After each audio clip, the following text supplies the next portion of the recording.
Hey Leo, it's Teresa with One Love, One Light. Welcome to your message. Let's see what Spirit has for you. Holy Spirit, what do we have for Leo? Okay, and we have responding, not reacting. The only control we have is how we respond to the hand we are dealt. So I feel like there is, they are bringing to your attention how you react instead of responding. So this is about collecting your thoughts before you react, because you are responsible for how you react, how you respond. Either way, your actions, not so much as the person that may be triggering or whatever it is. It's about being responsible for your own response and reactions. So let's go ahead and read what it says for number 9.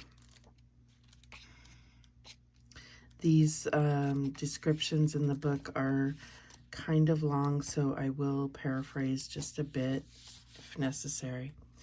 Children cannot control their emotions. Developmentally, their capacity is limited to reflexive reaction until the energy is physically released, as the maiden to the left illustrates. This is why the mother, guardian, crone, or male guardian equivalent is crucial to a child's first 8 years of life. The child is dependent upon the guardian to acknowledge, validate, and hold space for the reality of the child's emotional experience.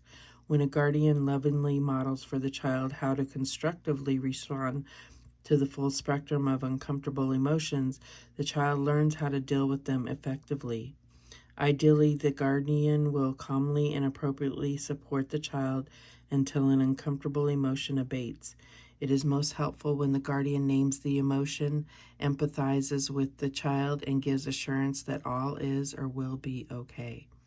When constructive advice is offered on how to restore equilibrium or achieve some form of reconciliation or resolution, the child learns how to process and think in terms of moving forward from an upsetting situation. There is no end to how much such modeling, mentoring, and guidance from a guardian beneficially equips a child for dealing with life throughout every step of it. Emotional support is necessary. Okay, that's all I'm going to read from that because it's really long. It does say, remain in your self-control and therefore integrity as you assert yourself with respect and consideration to all parties involved. If a person or circumstance cannot or will not meet you halfway, empower yourself by walking away. As you leave, feel your emotions and empathize with yourself. Let any uncomfortable emotion be acknowledged and energetically released in a safe space and through your preferred form of movement. Take what is to be learned from the uncomfortable experience and use it to assist you in going forward positively. So there may be a confrontation or conversation that needs to happen or has happened, and this is really about how you control your emotional response, and not overreact or kind of slingshot into something physical or whatever it is that triggers you. You have to be really owning your own emotional response. Okay, and then we have out trick-or-treating. We're here. Okay. I feel like this is something being sprung on you. I don't know what this is about. I'll read that one real quick. Sorry for all this reading, but I feel like there's a special message that comes through when we read these descriptions in the book. Okay. It's up to you now to decide whether you're going to take the time to discover what something is really all about or simply judge it based on how it appears to be at first glance. The trick-or-treaters help you see through conditioning and old thought patterns, and as they do this, they may reveal to you a world of more wonder than you thought possible. All you need is courage. So I do feel like these go hand in hand as far as making a choice as to how you perceive something, and looking at things from other perspectives as well. Not just simply judging a situation, a person, or a location, whatever, at first glance. Like giving it an opportunity to reveal itself, if that makes sense. All right, so what else do we have? And we have wild. So I feel like these all go hand in hand, even though they may not readily seem like they do. And I'm going to read that one because this one is particularly poignant right now. All right, number 15.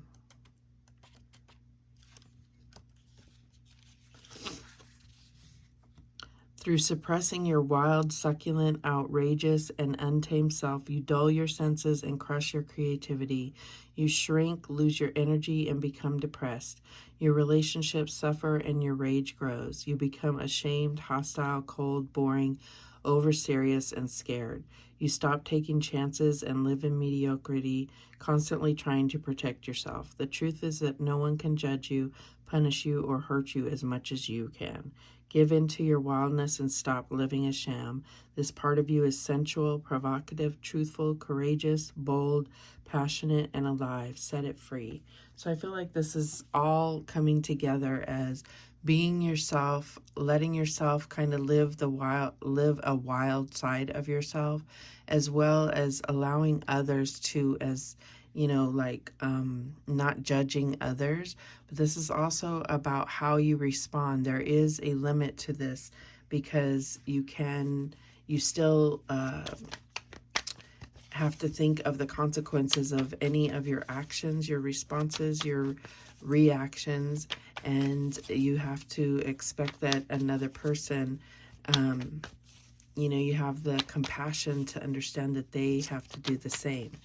So sometimes you can have the empathy and compassion to understand that someone else is trying to live out their wild side. Someone else is judging before they realize, and they're not doing it to be harmful. It's just that they don't necessarily, they're ignorant of what they're doing. That's what I'm getting here. So, all right, let's see what else comes out. This is deep stuff already. And we have the Fortune Fairy. This is the Wheel of Fortune in this deck. So I feel like this is all about divine timing and karma here. So I feel like right now you're going through a destined time. And you could be having wish fulfillment. This could be about you understanding where you are on the karmic wheel right now. If you know that you're going through tough times, you know you're like kind of at the bottom of the wheel and that your time will come. Otherwise, you may feel that you're at the top of the wheel and you can feel the positive energy that's coming towards you. All right, what else do we have? Okay. And we have the Ten of Pentacles. Beautiful. So 2 10s in a row, that is significant.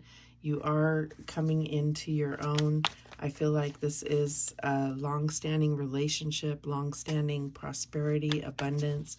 This is about community and family, having those around you that you can share and support, and they give you that they share with you and they give you that support as well. What's the challenge here? And we have the 10 of Wands. Wow, 3 10s in a row. So this is about like embracing the future and embracing what you're currently going through, as well as letting go of the past, letting go.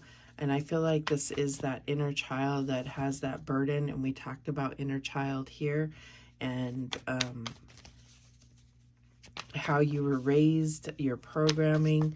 This is a heavy burden that you've been carrying around your neck here, and it's time to let it go. It's not meant for you to carry all on your own. What is the advice from Spirit here? And we have the Fool.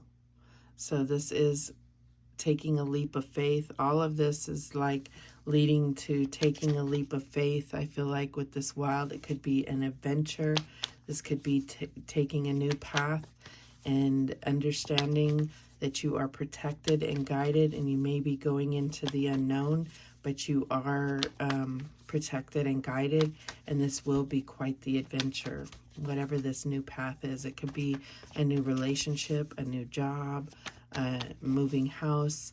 This could be anything where you are experiencing new things that will expand your horizons.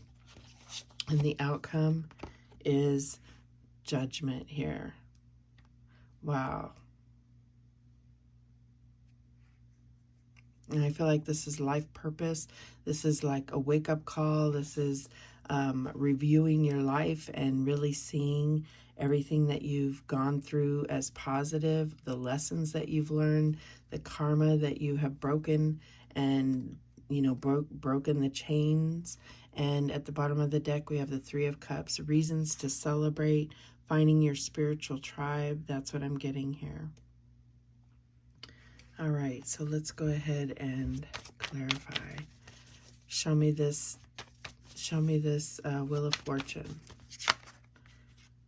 Okay, we had 2 come out. We have the Ace of Pentacles and Temperance. Yes, like understanding the combination that it takes to really come into this new opportunity, to realize your potential. That's what I'm getting here. What's this Ten of Pentacles about? And we have the Strength card. So I feel like this is letting you know that you have what it takes, the inner strength to make something very abundant and prosperous. She's looking up at that Ace of Pentacles and understanding her potential and really feeling confident that she can see it through, that she can realize the potential, not just be a potential, but actually have that come into fruition. So what is this Ten of Wands about? And we have the Three of Swords. So letting go of the pain. That's the pain of the past. And really allowing healing. That's what I feel like is your challenge. It's like you want to keep going, keep going. You don't want to stop and kind of let this heal and acknowledge it so that you can move on from it. Show me this Fool card. And we got 2 that came out. We got the World and the Ten of Wands, just like we had here. So repeating energies. So there's going to be an end to this chapter of heavy burdens, and you're going to be able to fly free and really go into this new path with a fresh set of eyes. It's like if you let that burden go, then you'll be able to really live much more free. Show me this Judgment card. And we have the Five of Swords. So I feel like, yeah, that you are your own worst judge. That's what we're getting here and here. And I feel like that is what they're really trying to bring to your attention, is that you are the one that can defeat yourself more than anyone else or anything. The bottom of the deck, we have the Hierophant. So this is really coming into, with these 2 next to each other, this is really coming into like-minded individuals and being able to share and support each other about your spiritual beliefs. That's what I'm getting here. So this is kind of a hodgepodge reading, but I feel like there's a lot of little messages in here about letting go of heavy burdens, not trying to take the world on your shoulders, but also understanding that others do the same thing. So understanding that, having the empathy that others may have the world on their shoulders, you know. And then I feel like this is about letting go and freedom from the kind of chains of the past. All right, so what is the guidance? What is the guidance for Leo? Okay, we have this one here. And this is Heliodor, confidence. I am confident in all that I do. And I said that with the Strength card. And then we have this one here. Serpentine, transformation. My life is transforming at the perfect time in the most powerful way. Yes. And then we have this one here. And this is Hiddenite Gratitude. I am grateful, and this loving energy fills every single cell of my being. Wow. And at the bottom of the deck, we have this one here. And it is Herkimer, Dreams. I am constantly manifesting my dreams into reality. Absolutely. Those are the messages that came through for you. Thank you so much for watching. I do appreciate it. Please subscribe, and remember, the universe has your back, and so do I. Take care.